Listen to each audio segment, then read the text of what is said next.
Hello, this is Curtis Crowe, the Photo Pro here with PhotoNews. Now what we have today is three very cool articles for you. First one is from popphoto.com, and what it is a group of photographers got together and they made 200 orbs in one photo, breaking the Guinness Book of World Records. If you'd like to see that article, it's right up here. I really like this article, and I really like the video that they did with it because it was a group of photographers who got together and they did something awesome, something creative. And it was people from all over the United States. I mean, not all of them were all from the same state, which is great. It's a community. That's what photography is supposed to be. It's a community of awesome people getting together and doing awesome things, creating awesome content. And what they did here was they broke the Guinness Book of World Records by creating 200 orbs in one long exposure. Getting on to the next story, Google's VP cautions us to print our photos. Now, the article was more or less about the evolution of photography, from what I understood of it. And if you'd like to read it, the article's right here. From what I understood from the article, it was about the evolution of technology, where eventually you have a spreadsheet or a document or a photo that's, let's say, in JPEG, but JPEG might not be around in 30 years, because 30 years ago, JPEG didn't exist. The first standardization of JPEG was in 1992, and that was, 23 years ago. So, and we still use it today, but as technology evolves and software evolves, JPEG might not be what we'll use in 23 years from now, because there are limitations and there is other software that could completely blow away JPEG and provide better quality at a lower size. And there are today alternatives to JPEG, and they all have their merits. PNGs are better for printing. CR2 files carry more data when you shoot from a RAW file.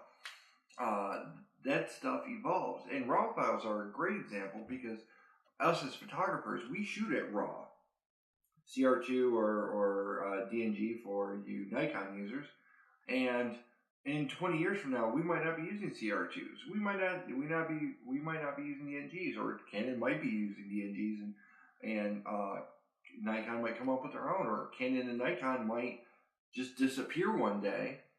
Maybe Sony takes them over, or just something crazy happens, and their file systems become unimportant to new developers, and they stop developing in their software.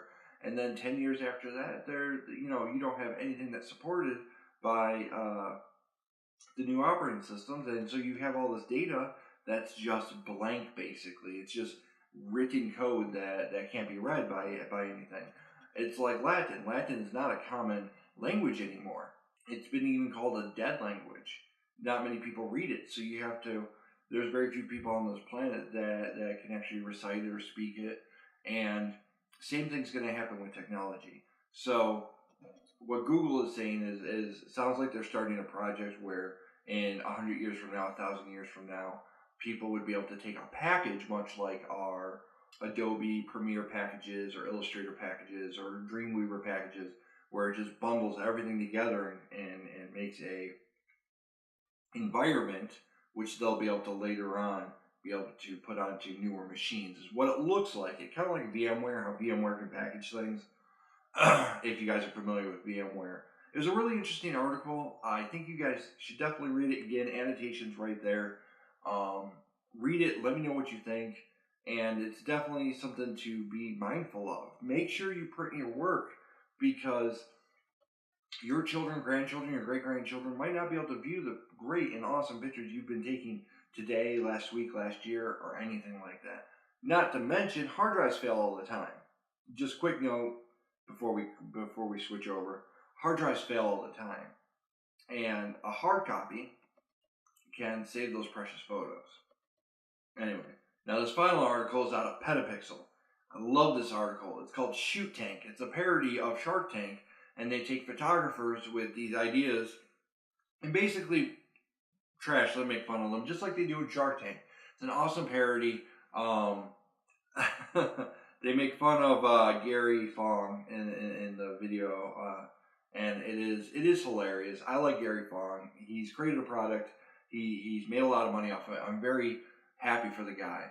but a lot of people make fun of the product that he did make, that he supports, and it was funny seeing what they did to make light of that. Highly recommending. Annotations right here. Check it out. It's hilarious. It's funny, and I think you guys will love it. All right, well, that wraps up Photo News. I hope you guys did enjoy the articles. Let me know in the comment section what you think. I'm going to ask you a question at the end of every news article, and I want to know what you guys think, your opinions about news. Today's question is, what do you do in order to preserve photos that you take today for your generations to come to view?